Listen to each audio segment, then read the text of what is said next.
I work in a community that the largest employer is a hospital system, and I work in a separate, smaller hospital system, but I do education for one of the vendors as well as working actively as a nurse.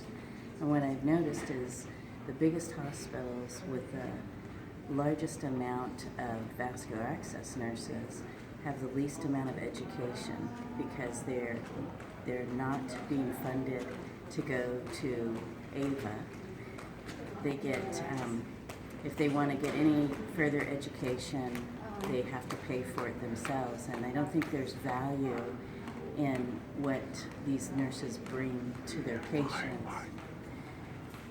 Because when I've been teaching intraosseous or how to use certain systems, the nurses are telling me that we don't use this device, we don't do that, we don't do this, we just do PICS.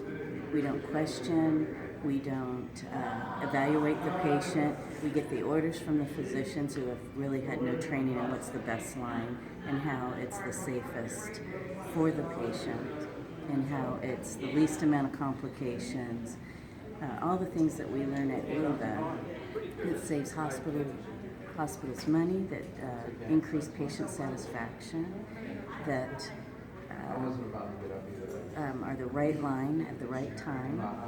So these nurses just don't know what they don't know because they can't spend the money to go to AVA and get the education. They're not encouraged. Nobody in their hospital system sees the value.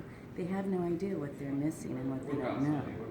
And so I think that if the C-suites knew that there's maybe the monetary connection with what these nurses would do for their hospitals, but more importantly, you're doing the right thing for the patient.